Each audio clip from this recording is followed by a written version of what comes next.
নবী সাল্লাল্লাহু আলাইহি ওয়াসাল্লাম একদিন ঈদের খুতবা দিচ্ছিলেন এবং ওই খুতবাতে তিনি বলেছিলেন যে, হে মুসলিম নারীগণ, আমি জাহান্নামে দেখে এসেছি যে তোমাদের সংখ্যা বেশি। মুসলিম নারীগণের সংখ্যা বেশি এটাও হাদিসের সঠিক ফাহাম না, মানে পুরো এই উম্মতের মধ্যে নারীদের একটা বড় অংশ জাহান্নামে যাবে এই উম্মতের মধ্যে। তো তোমরা বেশি বেশি সদাকা করো, তোমরা বেশি বেশি সদকা করো, একটা খেজুরের টুকরা দান করে হলেও জাহান্নাম থেকে বাঁচো। তো এটা বলার পরে বেলাল রাদিয়াল্লাহু আনহু একদিক থেকে আরেক দিক হাঁটছিলেন, সাথে একটা কাপড় ছিল। নারীরা তাদের কেউ গলার হার, কানের দুল, হাতের মানে চুড়ি, এগুলো সোনার সব খুলে খুলে দান করছিলেন। মেয়েদেরকে সদাকার মধ্য দিয়ে জাহান্নাম থেকে বাঁচতে হবে, সদকা করার মধ্য দিয়ে মেয়েদেরকে জাহান্নাম থেকে বাঁচতে হবে। আজকে যদি আপনি একটা প্রতিষ্ঠান গড়ে দিয়ে যেতে পারেন, এটা যদি আরও 50 বছর সাস্টেইন করে, এই 50 বছর এখানে যত মানুষ দিন শিখবে সমস্ত মানুষের ইলমের নেকি আপনি পাবেন। কিন্তু আমরা কিন্তু সবাই ব্যক্তি স্বার্থ নিয়ে চিন্তা করি, দুনিয়ার স্বার্থটাকে বেশি প্রাধান্য দেই। আমার 500 জায়গা আমি দিয়ে দিব, আপনি দিচ্ছেন না, বরং আপনি পরকালের জান্নাতের একটা জায়গা আপনি সার্টিফাইড করছেন। কে জানে, হয়তো এই ওসিলায় আপনার জান্নাতের ফয়সালা হয়ে যেতে পারে। কেউ 10% জমির মধ্যে একটা মসজিদ করেছে, হতে পারে এই মসজিদের ওসিলায় আল্লাহ পাক তাকে জান্নাত দিতেও পারেন। কেউ একটা মাদ্রাসা প্রতিষ্ঠা করেছে, এখানে হাজার হাজার স্টুডেন্ট পড়াশোনা করছে, কে জানে হয়তো এই ওসিলায় আল্লাহ পাক তাকে পরকালে জান্নাত দিতে পারেন। তো সাদাকা, এগিয়ে আসা এবং শিক্ষা খাতে নিজেদের জানমাল অর্থ সম্পদকে ব্যয় করা আমাদের একার পক্ষে এখন আর এগুলো সম্ভব না। হ্যাঁ, যদি আমার কাছে রাষ্ট্রীয় কোনো ক্ষমতা থাকতো বা শিক্ষা বিভাগের কোনো ক্ষমতা থাকতো, তাহলে প্রত্যেকটা মসজিদ ভিত্তিক আমরা মেয়েদের আলাদা শিক্ষার ব্যবস্থা করতাম। মসজিদ ভিত্তিক প্রতিষ্ঠানের প্রয়োজনই নাই, মসজিদের মধ্যে একটা আলাদা কর্নার করে ফেলা যায় মেয়েদের জন্য স্বতন্ত্র, এখানে কোনো পুরুষের এন্ট্রেন্সই থাকবে না। মেয়ে শিক্ষিকা, মেয়ে ভলান্টিয়ার সবই মেয়ে, এবং ওস্তাদদেরকে দিয়ে এখানে ফরজে আইন থেকে শুরু করে তাদেরকে একদম মৌলানা পর্যন্ত পড়ানো সম্ভব। উদ্যোগ নেওয়া হয় নাই বিগত 30 বছর 40 বছর। তো ইলম অর্জনের পথে আবার এরকম প্রতিবন্ধকতা আসবে, সেগুলোকে ফেস করার বা সেগুলো সলভ করার জন্য আমাদেরকে কিন্তু ফিকির করতে হবে। আর এই ফিকিরটা একজন দুজন মানুষের কাঁধে চাপিয়ে দিয়ে আপনি কিন্তু দায়মুক্ত হতে পারবেন না। যেমন আজকে সেমিনার এখানে করেছি, আপনারা চাইলে কিন্তু এই ধরনের সেমিনার আপনাদের এলাকাতেও করতে পারেন, সেখানে গেস্ট হিসেবে তাদেরকে ডাকতে পারেন। দাওয়াতের মেহনত শুরু হয়ে গেল।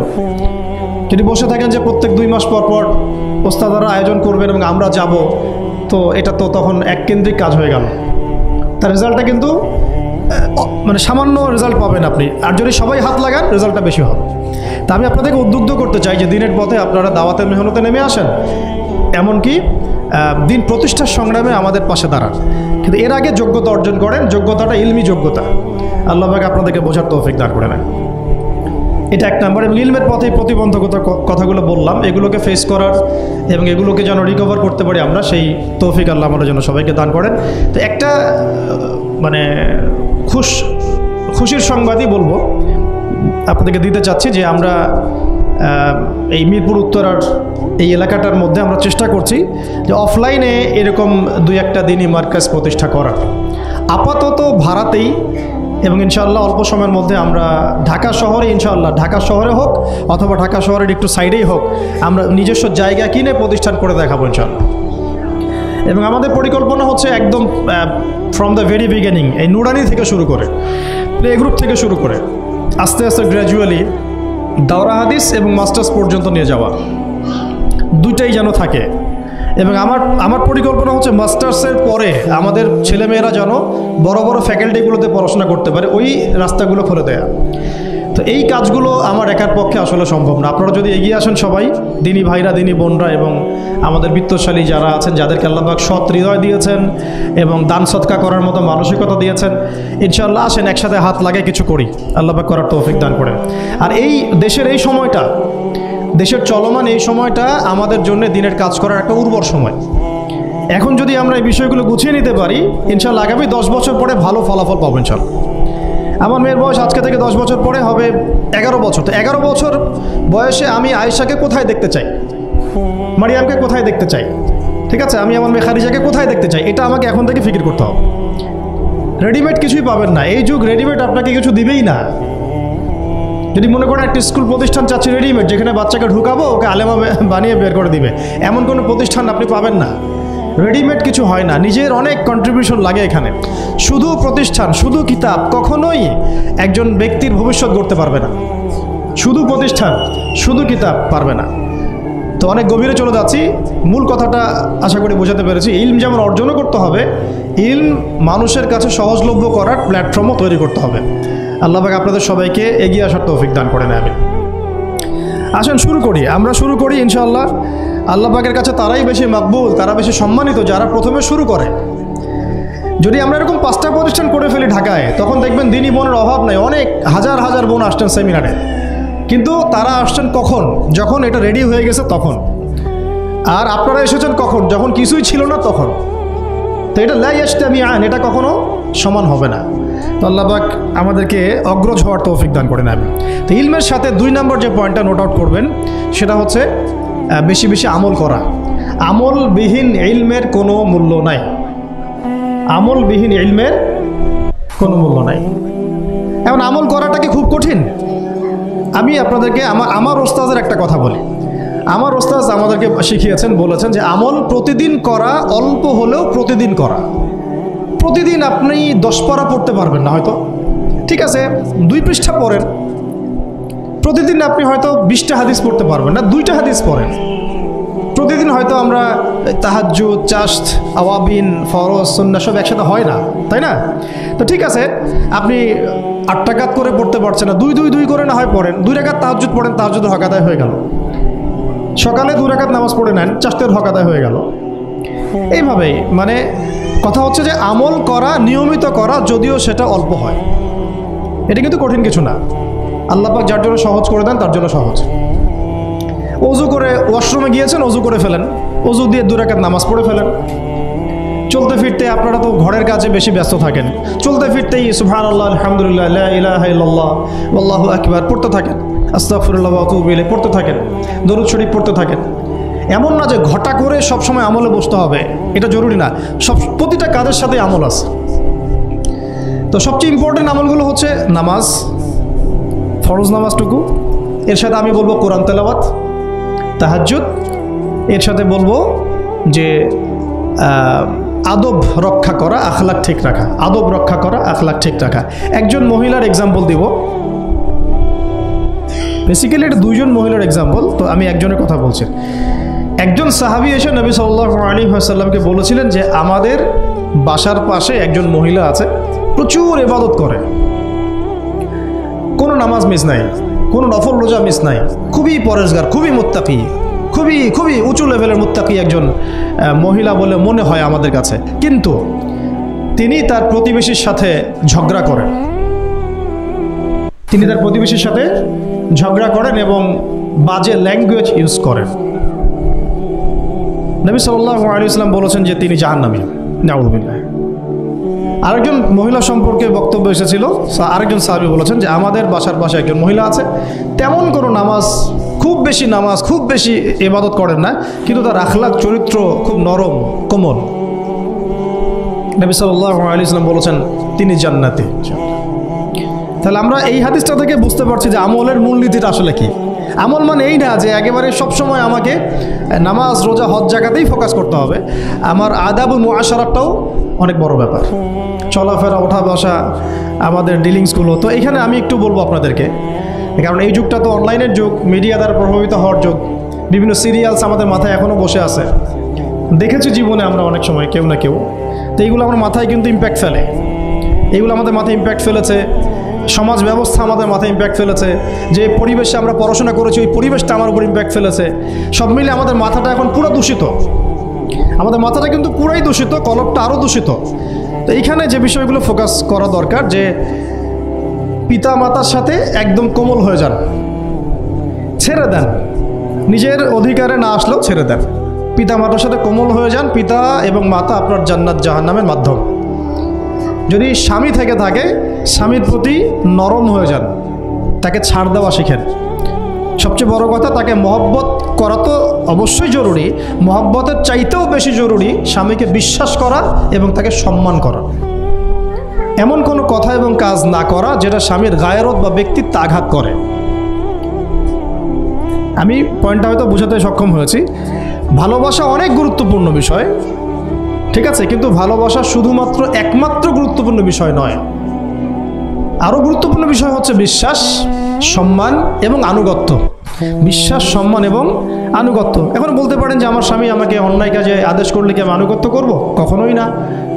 যখন স্বামী আপনাকে কোরআন সুন্নাহর দিকে আপনাকে ধাবিত করবেন, তখন আপনি তার আনুগত্য করতে বাধ্য, এবং এটা আপনার জান্নাতে যাওয়ার মাধ্যম বটে। এই হাদিসটা খুব ভালো করে মনে রাখতে হবে যে এই পৃথিবীতে কেউই আল্লাহ পাকের পরে সিজদা পাওয়ার যোগ্য না। এমনকি নবীদেরকেও আল্লাহ পাক সিজদা করতে বলেন নাই, কিন্তু সেই নবী আমাদেরকে কিন্তু বলেছিলেন যে যদি আল্লাহর পরে কাউকে আমি সিজদা করতে বলতাম, তাহলে আমি স্বামীদেরকে সিজদা করতে বলতাম। এটাকে তসলিমা নাসরিন স্টাইলে বুঝলে হবে না। ওরা এটাকে এইভাবে নিবে যে ইসলাম মেয়েদেরকে দাসত্বের শৃঙ্খলা আবদ্ধ করতে চাচ্ছে, হ্যাঁ, আত্মস্বাধীনতা দিবে না ইত্যাদি। আমরা দেখব পরকালে আমি জান্নাতে যেতে পারছি কিনা। আল্লাহ পাকের হুকুমের চাইতে আমার কাছে কোনো যুক্তি বড় নয়। আল্লাহ পাকের হুকুমের চাইতে আমার কাছে কোনো যুক্তি, বিজ্ঞান, প্রযুক্তি এগুলো বড় মানদণ্ড নয়। শুধুমাত্র স্বামীর আনুগত্য, বিশ্বাস, সম্মানের বদৌলতে দেখা যায় যে পুরোটা জীবন এই বেচারা আপনার জন্য ঢেলে দিবে ইনশাআল্লাহ। আর এই জায়গায় যদি দেখা যায় ঘাটতি থাকে, তখন কোনো কোনো ক্ষেত্রে ভালোবাসা যথেষ্ট হয়ে ওঠে না। এবং আপনারা জানেন এই শহরে ডিভোর্সের সংখ্যা দিন দিন বাড়ছে। কেন? এইগুলো মেজর কারণ আছে। হ্যাঁ, আমি বলছি না যে সব ছেলেই একেবারে পারফেক্ট, কখনোই না। ছেলেরাও যেমন সাহাবী না, মেয়েরাও সেরকম মহিলা সাহাবী না। কিন্তু সবর, আনুগত্য, নরম কোমলতার কোনো বিকল্প নাই। উভয় পক্ষের জন্যই নসিহতগুলো আর কি, স্বামীর জন্য এবং স্ত্রীর জন্য। আরেকটা বিষয় হচ্ছে যে স্বামীর পরিবার নিয়ে খোঁটা না দেওয়া, স্বামীর যে বাবা মা ভাই বোন এই ব্যাপারগুলো নিয়ে খোঁটা দেওয়া না দেওয়া বা খোঁচাখুচি না করা, এবং তার যে অবদান আপনার প্রতি এটাকে অস্বীকার না করা, কুফরি না করা। একটা হাদিসের মধ্যে নবী সাল্লাল্লাহু আলাইহি ওয়াসাল্লাম কিন্তু বলেছেন যে বেশিরভাগ নারীর জাহান্নামে যাওয়ার কারণ কি? সাহাবীরা জিজ্ঞাসা করেছিলেন। তিনি বলেছেন তারা কুফরি করে। কি কুফরি করে? তারা কি আল্লাহর সাথে কুফরি করে? নবীজি বলেছেন না, বরং তারা সারা জীবন স্বামীর যে দিয়ে যাওয়া যে স্যাক্রিফাইস বা অধিকার, এটাকে হঠাৎ করে অস্বীকার করে বসে, হঠাৎ কোনো একদিন অস্বীকার করে বসে। এটার কারণে দেখা যায় আল্লাহ পাক নারাজ হয়ে যান।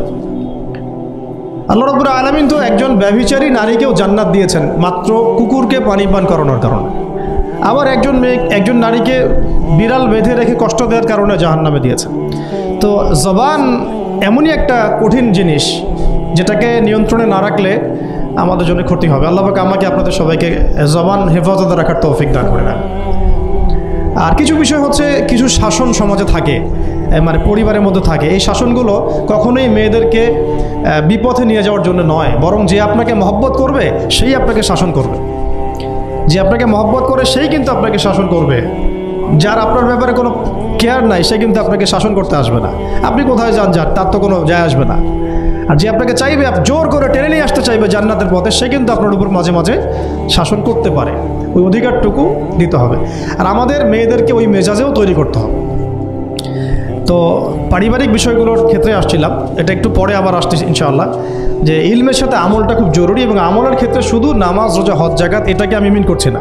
মিন করছি যে আমার বাবার সাথে সম্পর্ক, মায়ের সাথে সম্পর্ক, আত্মীয়দের হক আদায় করছি কিনা, প্রতিবেশীর সাথে রিলেশন ঠিক আছে কিনা, এবং স্পেশালি পরিবারের স্বামীর সাথে আমার এই বিষয়গুলো ঠিক আছে কিনা। তো এইগুলো যদি ঠিক থাকে, অল্প আমল যথেষ্ট হয়ে যাবে ইনশাআল্লাহ তাআলা। আল্লাহ পাক আমাদেরকে ইলম অনুযায়ী আমল করার তৌফিক দান করেন, আমিন। 3 নাম্বার আমি পয়েন্ট নোট আউট করছিলাম মেয়েদের জন্যে, যে আমি আমার মেয়েকে নসিহত করতাম যে বেশি বেশি দান সদকা করতে, বেশি বেশি দান সদকা করতে। মেয়েদের জন্য স্পেশালি সাদাকাটা বেশি করা উচিত। ছেলেরা তো সাদাকা করে, কম বেশি কিন্তু করে, যেহেতু তারা বাইরে থাকে। তো আপনারা সাদাকা করার জন্যে যদি স্বামীর অর্থ আপনাদের কাছে নেন, এটা দোষের কিছু না। চেয়ে নেওয়া, বলে নেওয়া, তাদের কাছ থেকে অর্থ নিয়ে সাদাকার একটা অংশ রাখা। দেখেন, আবু বকর রাদিয়াল্লাহু আনহুর নাম তো সবাই শুনেছেন। তিনি যখন খলিফা হয়েছিলেন, তখন তার স্ত্রী কিছু কিছু করে সম্পদ জমিয়ে রাখতেন, খাবার জমিয়ে রাখতেন। পরে একদিন ভালো একটা খাবার রান্না করে খাইয়েছেন ওই জমিয়ে রাখা খাবার থেকে। এখান থেকে একটা বিষয় বুঝতে পারলাম, সম্পদ সেভ করা শিখতে হয়। একদম আমার ইনকাম আছে বলেই যে একদম পুরো 1 লাখ টাকা ঢেলে দিতে হবে মাসে, জরুরি না। 10,000 টাকা করে সেভ করার চেষ্টা করেন, হয়তো এই 10,000 টাকা একটা পরিবারের ভরণ পোষণের জন্য যথেষ্ট হয়ে যাবে। ওই সেভ করা টাকাটা যদি আমি কালকে দান করে দিই আল্লাহর রাস্তায় বা অন্য কোনো মানুষকে, তার 1 মাসের খরচ হয়ে যাবে, বিশাল একটা উপকার হবে। আমরা কিন্তু কিছু টাকা পাইলেই কসমেটিক্স, নতুন জুয়েলারি, ঠিক আছে, নতুন কি আসলো বাজারে, নতুন কসমেটিক্স আর কি, তো এইগুলোর দিকে বেশি ফোকাস করি। তো এখান থেকে টাকা একটু জমিয়ে আমরা যদি আল্লাহর পথে ব্যয় করার চিন্তা করি, পরিবারে বরকত আসবে। এই জন্য সম্পদকে মূল্যায়ন করা, রিজিক আল্লাহ পাক দিয়েছেন বলেই সব যে ঢেলে দিতে হবে, এটা ভালো না, এই কাজটা ঠিক না। আল্লাহ পাক আজকে আপনাকে হয়তো 1 কোটি টাকা দিয়েছেন, কালকে আল্লাহ না করুক 1000 টাকার জন্য মানুষের কাছে হাত পাততে বাধ্য করতে পারেন আল্লাহ পাক, এমনও কিন্তু দিন আসতে পারে। দিন সবসময় সমান থাকে না। আজকে আপনার কাছে 1 কোটি টাকা আছে, কিছু মনে হচ্ছে না, কালকে কে জানে আল্লাহ না করুক যে 1000 টাকা কারো কাছে চাইতে হচ্ছে, 1000 টাকার জন্য ঠেকে গেছেন, হতে পারে না? তো রিজিককে মানুষ তাজিম না করলে রিজিক দূরে চলে যায়। দুটো বিষয় খেয়াল রাখবেন, দুটো বিষয়। এক হচ্ছে মাঝে মাঝে মনের মধ্যে কিছু আমল করার ইচ্ছা আসে না? মনে হলো যে আচ্ছা একটু 10টা আয়াত পড়ি, মনে আসে না? মাঝে মাঝে এমন মনে হয় না? ওই সময় এই যে মনের মধ্যে যে এই ইরাদাটা জাগ্রত হওয়া, এটাকে আমরা বলি ওয়ারিদ। অন্য ভাষায় আপনি বলতে পারেন মেহমান। কি বলতে পারেন? এটা আল্লাহর পক্ষ থেকে আপনার কলবের মধ্যে মেহমান হিসেবে এসেছে। এখন আপনি যদি আমলটা করেন, সেই মেহমান বারবার আপনার কলবে আসবে। যদি আপনি ওই সময় আমলটা না করেন, মেহমান চলে যাবে, মেহমান অসম্মানিত হলে পরে আর আসবে না। একইভাবে রিজিক আল্লাহ পাক দিয়েছেন, এর তাজিম যদি করতে পারেন রিজিক বেশি আসবে। রিজিকের তাজিম সম্মান করতে না পারলে রিজিক আসবে না, বেশি কমে যাবে।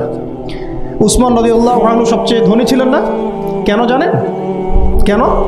এটা কি জানেন কেন ধনী ছিলেন? একে তো তিনি প্রচুর দান সদকা করতেন, এটা তো আপনারা জানেনই।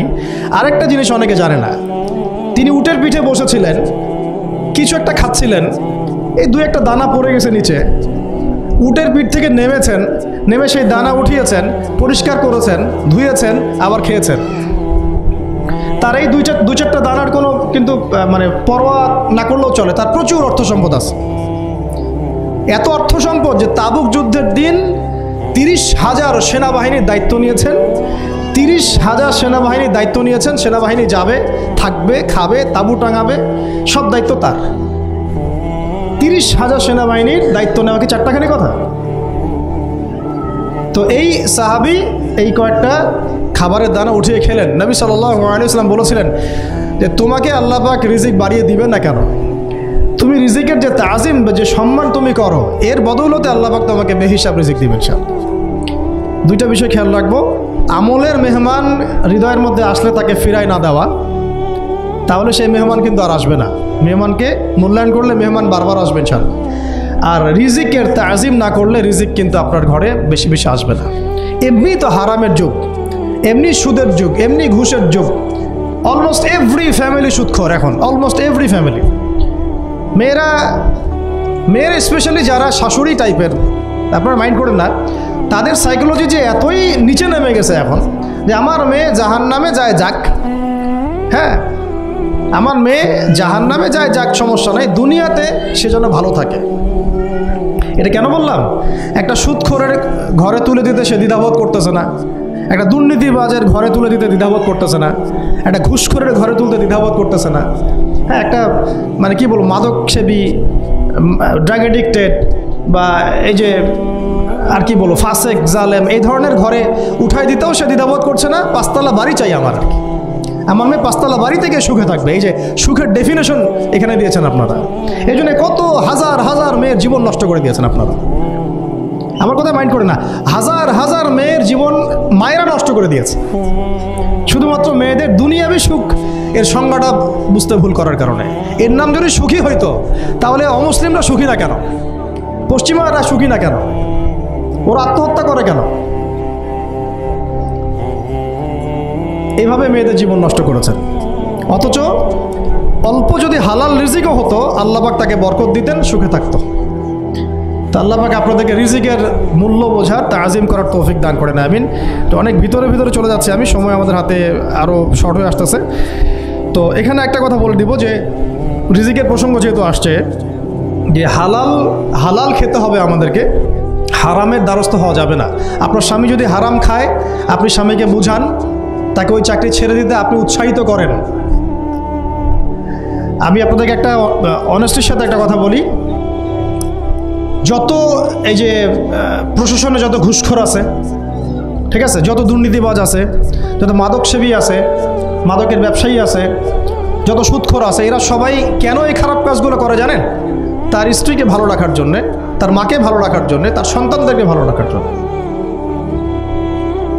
তাহলে স্ত্রী হিসেবে, সন্তান হিসেবে, মেয়ে হিসেবে আপনি বলবেন যে আমাদের এইসব ভালোর দরকার নাই আব্বু,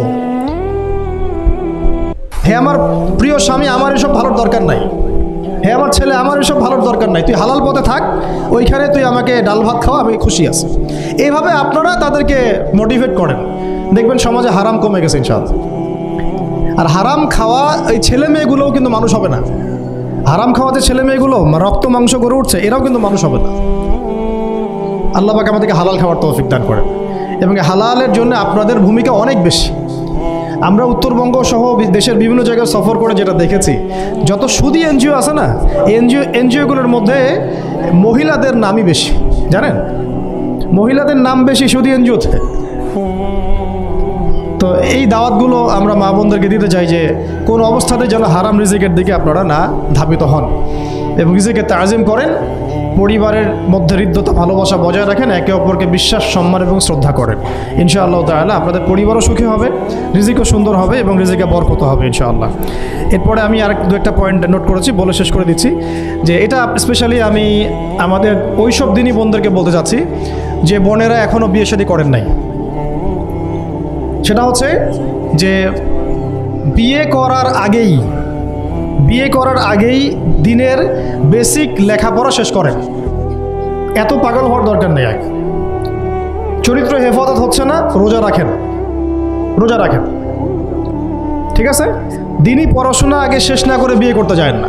বহু আলেমা যারা মাদ্রাসা লাইনের ছাত্রী ছিল, দিনই পড়াশোনা শেষ না করে বিয়ের পিঁড়িতে বসার কারণে কেরিয়ার ধ্বংস হয়ে গেছে। বিয়ে পরে করেন, আগে পড়াশোনাটা, তুলনামূলক পড়াশোনাটাকে শেষ করে নেন। তুলনামূলক পড়াশোনা শেষ করতে 18 থেকে 20 বছর বেশি লাগে না।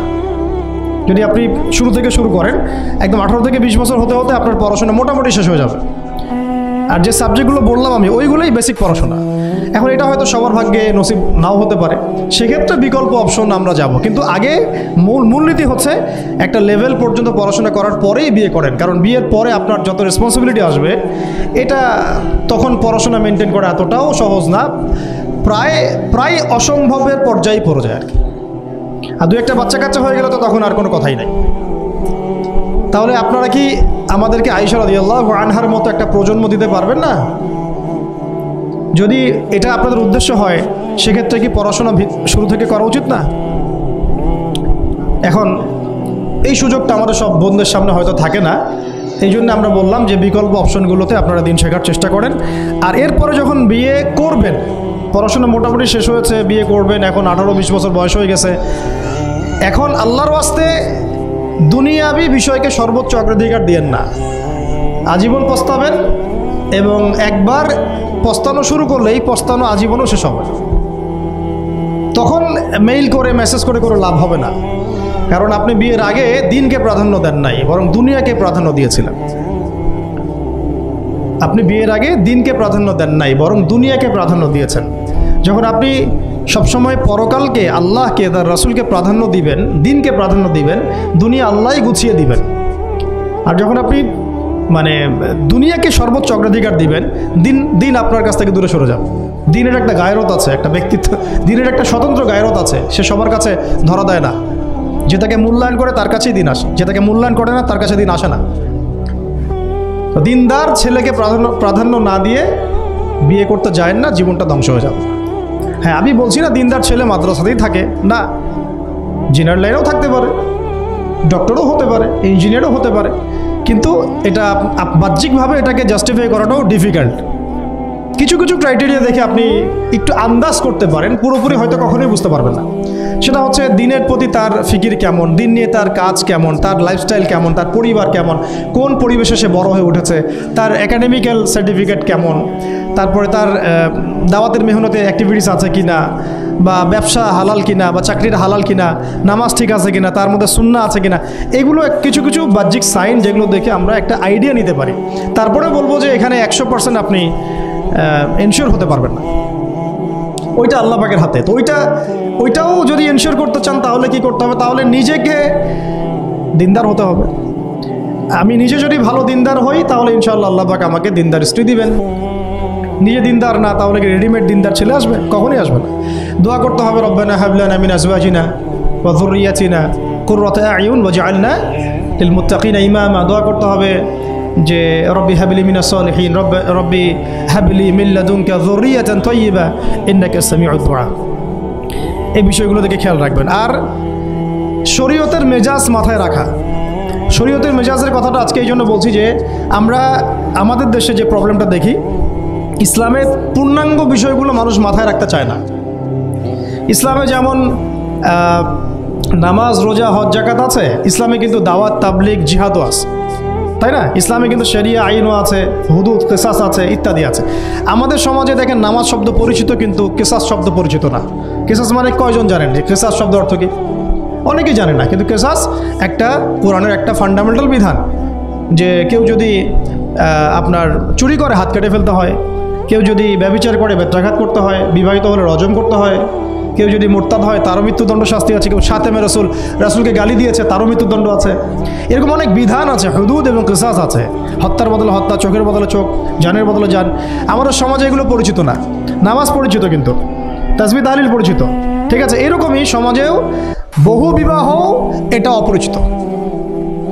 হ্যাঁ, আপনি একটা বিয়ে করে বাইরে 4টা 5টা 6টা মেয়ের সাথে খারাপ সম্পর্ক করলে সমাজ এটাকে প্রমোট করে, এটাকে কাছে আসার গল্প নাম দেয় আর কি। কিন্তু একটা মেয়ের পুরো জীবনের রেসপন্সিবিলিটি আপনি নেবেন হালালভাবে, তখন সমাজ আপনাকে বাঁকা চোখে দেখবে এবং বিতর্কিত করবে। তো আমরা এখনও ওই ইসলামের ওই মেজাজে যাইতে পারি নাই। আমার মেয়েকে বড় করার সময় এটা তার মাথায় ছোট থেকে দেওয়া উচিত যে হ্যাঁ, ইসলামে কিন্তু বহু বিবাহের ব্যাপারও আছে, ওকে ওইভাবেই ওই মেজাজেই বড় করা উচিত। এখানে আরেকটা প্রশ্ন আসতে পারে যে এটা তো ঐচ্ছিক। অবশ্যই ঐচ্ছিক, কেউ চাইলে করতে পারে, কেউ চাইলে নাও করতে পারে, সবার উপর এটা ফরজ না, কখনোই না। এবং এটাকে আমরা বড় স্কেলে এটাই সুন্নত এটাও বলতে পারবো না। ওইটা একটা নির্দিষ্ট প্রেক্ষাপটে অ্যাপ্লাই করার বিষয় ছিল। যেমন উহুদের যুদ্ধ হয়ে গেছে, অনেক মেয়ে এতিম হয়ে গেছে, এখন এই মেয়েগুলোর দায়িত্ব কে নেবে?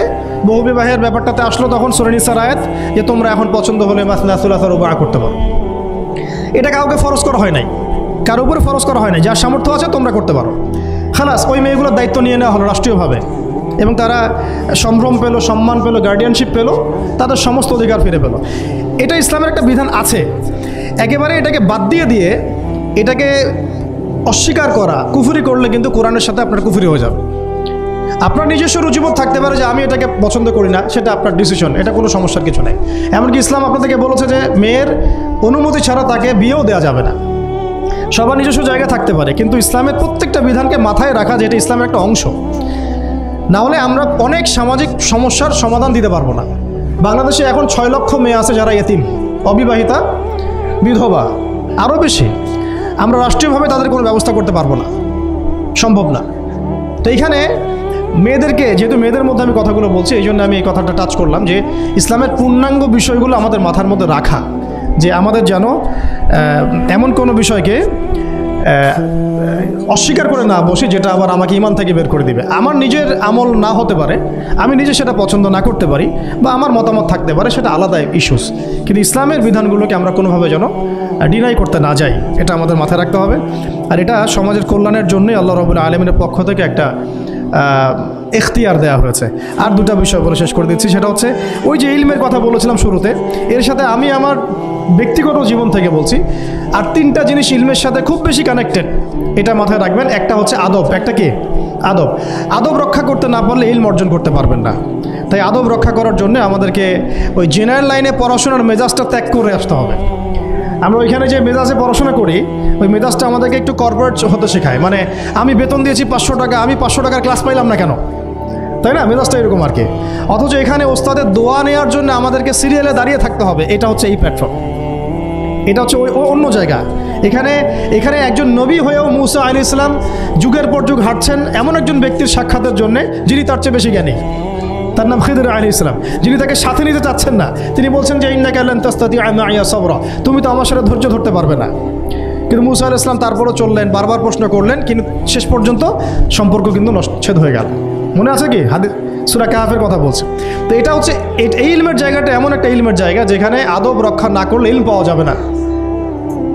আরেকটা বিষয় হচ্ছে তাসকিয়া, ইলম অর্জন করে উস্তাদের কাছ থেকে দোয়া নেওয়া এবং আত্মশুদ্ধি অর্জন করা। মনের মধ্যে কোনো হিংসা না রাখা। আমাদের সবার এখন মনের মধ্যে যে হিংসা দিয়ে ভর্তি, হিংসাগুলোকে ছেড়ে দেন, মন বড় করে ফেলেন, আল্লাহর জন্য ছেড়ে দেন। হিংসা ত্যাগ করেন, গীবত করা বন্ধ করে দেন, অপবাদ দেয়া তো একেবারেই নিষেধ, পরশ্রী কাতরতা ছেড়ে দেন, মনটাকে একদম খালেস করে রাখেন। একদম সাহাবী সম্পর্কে নবীজি বলছেন, এই যে এখন যে সাহাবী ঢুকবে মসজিদে ও জান্নাতি, সবাই আগ্রহ নিয়ে বসে আছে, কে এসে ঢুকলেন জান্নাতি। পরের দিনও সেম কথা, এখন যে ঢুকবে সে জান্নাতি। সেম সাহাবী ঢুকলেন, পরের দিনও সেম কথা, এখন যে ঢুকবে সে জান্নাতি। সেম সাহাবী ঢুকলেন। এবার একজন সাহাবী কৌশল করে তার বাসায় গেলেন, দেখি তো কি আমল করে সে। তো দেখলেন তো রাত্রেবেলা তাহাজ্জুদও উঠতেছে না, এশার নামাজ পড়ে ঘুমায় গেছে, ফজরের নামাজে উঠলো। তো 3 দিন থাকলেন, 3 দিন সেম। তখন তিনি বললেন, আচ্ছা ভাই, তোমার ব্যাপারে নবীজি এরকম মন্তব্য করেছেন, তোমাকে তো এমন কোনো খাস আমল করতে দেখলাম না। তো তিনি বলছেন, আচ্ছা একটা বিষয় হতে পারে, আমি অত বেশি আমল হয়তো করি না, কিন্তু আমি যখন ঘুমাতে যাই আমি সবাইকে মাফ করে দিয়ে ঘুমাই। মন ফ্রেশ, মনটা থেকে সব বের করে দেওয়া, এটা তাসকিয়া, এটা ইলমের সাথে সম্পৃক্ত। আল্লাহ পাক আমাদের সবাইকে এই বিষয়গুলো বোঝার তৌফিক দান করেন, আমিন। আর এরপর আমি বলবো যে সন্তান প্রতিপালনে যত্নশীল হন, কারণ এরপরে তো আমাদের অ্যাসেট তারাই। এবং মেয়েদেরকে আমি বলবো যে আপনারা বেশি বেশি সন্তান নেবেন। কে শিখাইছে একটা বাচ্চা নিতে হবে, 2টা বাচ্চা নিতে হবে? এগুলো বোগাস কথাবার্তা পশ্চিমারা শিখাইছে। আর নবী সাল্লাল্লাহু আলাইহি ওয়াসাল্লাম কি বলেছেন? আমি সেই নারীদেরকে নিয়ে গর্ব করব যেই নারীরা বেশি বেশি সন্তান জন্ম দিতে পারে। আমি আমার উম্মতের সংখ্যা নিয়ে গর্ব করব। হ্যাঁ, সবার ফিজিক্যাল কন্ডিশন এক না হতে পারে, কিন্তু এই মানসিকতাটা ত্যাগ করতে হবে যে আমার একটাই, 2টি সন্তানের বেশি নয়, একটি হলে আরও ভালো হয়। এইসব পশ্চিমা তন্ত্রমন্ত্র বন্ধ করতে হবে, ঠিক আছে? এরপরে বলবো যে মিডিয়া দিয়ে, আচ্ছা, এই সন্তান প্রতিপালনের ক্ষেত্রে একটা কথা বলে দেই যে প্যারেন্টিংয়ের অনেক বই বাজারে বের হয়েছে, প্যারেন্টিং টিপস আছে। এই প্যারেন্টিংটা নিয়ে আলাদা ইনশাল্লাহ একদিন সেশন করবো, এখানে অনেক কথা বলার আছে। সন্তান প্রতিপালন একটা শিল্প, সন্তান প্রতিপালনটা একটা শিল্প, খুব ধৈর্যের কাজ, সবরের কাজ, লেগে থাকার কাজ। সন্তানকে সময় দেওয়া, ওর খাবারের দিকে খেয়াল রাখা, ওর মানসিকতার দিকে খেয়াল রাখা, ওর ফিজিক্যাল অ্যাক্টিভিটিস দিকে খেয়াল রাখা, ওর মানে আত্মা দূষিত হয়ে যাচ্ছে কিনা এটা খেয়াল রাখা, ওর ভালো একাডেমিক পরিবেশ নিশ্চিত করা, ভালো ওস্তাদ দেওয়া, ওর সাথে মেশা, ওকে আদর করা, অনেক কিছু আছে। এটা নিয়ে ইনশাল্লাহ আমরা একদিন আরেকটা সেশন করবো ইনশাল্লাহ। তো সন্তান প্রতিপালনের সাথে আমি বলবো যে প্রচলিত যে মিডিয়াগুলো, এই জি বাংলা, স্টার জলসা, এই যে পিছনে লেখা আছে যে অপসংস্কৃতি, এক কথায় বিজাতীয় অপসংস্কৃতি, এই মিডিয়াগুলো বাসা থেকে বন্ধ করে দেন। বাসায় থেকে টেলিভিশন ভেঙে ফেলে দেন একেবারে, টেলিভিশনের দরকার নেই বাসায়। অনলাইনে আমরাও কিছু কিছু ক্ষেত্রে আসলে আমরাও অনলাইনের মধ্যে ডুবে গেছি। আমি নিজেও ফিকির করছি, চেষ্টা করছি এখান থেকে বের হওয়ার জন্য। আপনারাও বের হন, মানে প্র্যাকটিক্যাল জীবনে আসেন। এটা একটা ভার্চুয়াল জগৎ, এখান থেকে আমরা যা দেখি এটা আমাদের মাথার মধ্যে প্রভাব বিস্তার করে। বহু সামাজিক ঘটনা এবং পারিবারিক অঘটন এই ফেসবুক, ইউটিউব থেকে হচ্ছে। এই কন্টেন্টগুলো দেখা আমাদেরকে বন্ধ করতে, বাস্তবতার সাথে এগুলো কোনো সম্পর্ক নেই। আমাদের কিতাব পড়ার অভ্যাস বেশি করে বাড়াতে হবে, ওস্তাদদের সহবতে যাওয়া, আমল করা, কান্নাকাটি করা, দোয়া করা, ইস্তেগফার করা, আল্লাহর সাথে কানেকশন। আল্লাহ পাক আমাদেরকে মিডিয়ার এই রং ঢং বলি আমি, মিডিয়ার এই রং ঢংগুলো ত্যাগ করতে হবে। মিডিয়া একটা কিছু দেখলে আমাকে কেন কিনতে হবে? কেন আমি একটা মিডিয়াতে দেখলাম যে এরকম একটা নতুন অর্নামেন্টস আসছে, আমাকেই কেন কিনতে হবে? কেন আমি ওইটার জন্য আবার বাসায় চাপ দিব? কেন ওইটা আমি আমার পরিবারে ফাসাদ সৃষ্টি করার কারণ হবে? প্রয়োজন নাই। আর আমাদের মানে মাদ্রাসার মেয়েদেরকেও এসব থেকে দূরে রাখতে হবে, মিডিয়া থেকে দূরে রাখতে হবে। মানে সব মিডিয়া উপকারী না, বরং মিডিয়ার মধ্যে 99%ই ইসলামিক মিডিয়া না।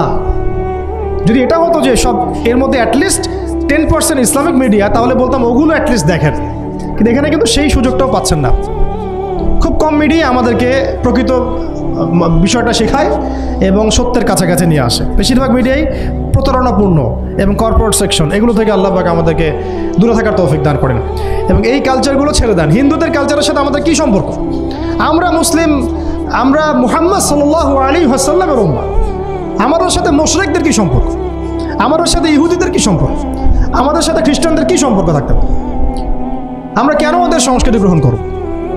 কিসের জন্মদিন, কিসের মৃত্যু দিবস, হ্যাঁ কিসের এসব গায়ে হলুদ, কিসের এসব বউ ভাত, এগুলো কি? এগুলোর সাথে আমাদের কি সম্পর্ক? আমাদের সাথে সম্পর্ক হচ্ছে হিজাবের, সালাতের, তাসবির, সিজদার, জায়নামাজের, আতরের, খুশবুর, মিসওয়াকের। আমাদের সাথে এগুলো সম্পর্ক। আমাদের সাথে সম্পর্ক হিজাবের। আমাদের সাথে সম্পর্ক ইসলামিক ক্যালিগ্রাফির, ইসলামিক। আমাদের সাথে সম্পর্ক কোরআনের, হাদিসের, সিরাতের, লেখাপড়া, ইলমি পরিবেশের, তাসাউফের। এগুলো আমাদের কালচার। তো কালচার খুব ইম্পর্টেন্ট। কালচার থেকে দূরে সরে গেলে আমাদের আকীদা নষ্ট হয়ে যায়। আল্লাহ পাক আমাদেরকে আমাদের কালচার ধরে রাখার তৌফিক দান করেন।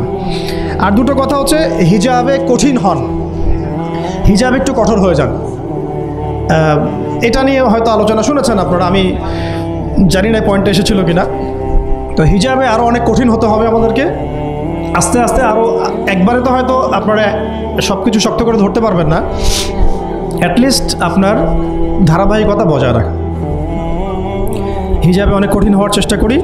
আমাদের অনেক দিদি বোনকে আমরা একটু ক্যাজুয়াল দেখি হিজাবের ব্যাপারে, এটা থেকে আপনার বের হওয়ার তৌফিক দান করেন, আমিন। আর একটা মেয়েদেরকে একটা নসিহত করবো, স্পেশালি যে অল্পে তুষ্ট